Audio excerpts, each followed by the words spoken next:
श्रीजीउଙ୍କ नीतिकांति किपरि श्रृंखलित हेब से नहीं साधारण लोकंठारु लोड़ाजिब मतामत। श्रीमंदिर परिचालना को व्यवस्थित करने लक्ष्य सरकार गठन करिथिबा संस्कार कमिशन अध्यक्ष जस्टिस बीपी दास ए सूचना दैछन्ति। आज जस्टिस दास पुरी रे श्रीमंदिर मुख्य प्रशासक एसपी और जिलापालक सह आलोचना करिछन्ति।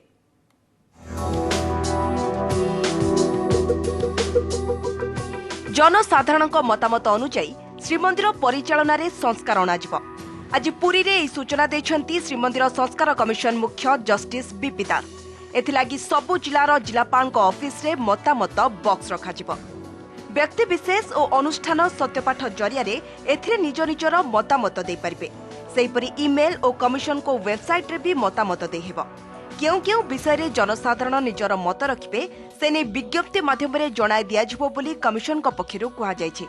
जस्टिस दास आज पुरी रे श्रीमंदिर संस्कार नहीं विधि विभाग सचिव श्रीमंदिर मुख्य प्रशासक जिलापाल एसपी नीति और उन्नयन प्रशासकों सह आलोचना करछन्ति।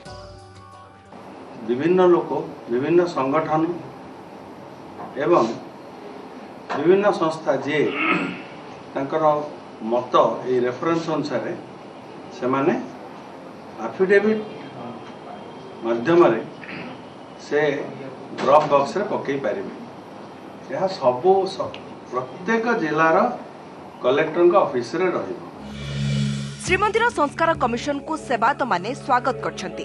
तेबे संस्कार प्रक्रिया रे सेवायत मान को शामिल करिबा एवं श्रीमंदिर परंपरा को बजाय रखी पदक्षेप नियाजिबा उपरे गुरुत्व दैछन्ति दैतापति निजोग सह संपादक। सेपटे श्रीमंदिर संस्कार प्रक्रिया रे जनसाधारण को शामिल करा जायथिबारु बुद्धिजीवी ताकू स्वागत करछन्ति। समस्त दिग महाप्रभुर जमी प्रसाद भल भाव पाइबे, दर्शन ठीक भाव हम, व्यवहार मार्जित रहा, समस्त कार्य को ठीक ठाक भाव चलो से संपूर्ण प्रकार सहयोग आम निश्चित भाव रही सुरक्षा और नीतिक्रांति ठाकुर एवं विशेषकर संस्कार आनिबा एवं मंदिर सुरक्षा आर्कोलोजिकल सर्वे ऑफ इंडिया काम ये समस्त जिनस को देखिले निश्चित भाव में मंदिर यार आवश्यकता रही। गत वर्षर नवकलेबर ब्रह्म विभ्राट और चलित वर्ष नीलाद्री विजे विशृंखला श्रीमंदिर परिचालना और दैनंदिन नीतिकांति रे बारंबार विभ्राट को नहीं जगन्नाथ प्रेमी मध्य तीव्र प्रतिक्रिया प्रकाश पाइथिला। भविष्यत रे महाप्रभुंक नीतिकांति किपरि श्रृंखलित भावे करा जाय परिबो सेथिलागी नीति निर्धारण पई राज्य सरकार जस्टिस बीपी दास को अध्यक्षता रे संस्कार कमिशन गठन करछन्ति। पुरीरु कैमरा पर्सन सोमनाथ गोचिकांक सह मधुसूदन मिश्रଙ୍କ रिपोर्ट ओटीवी।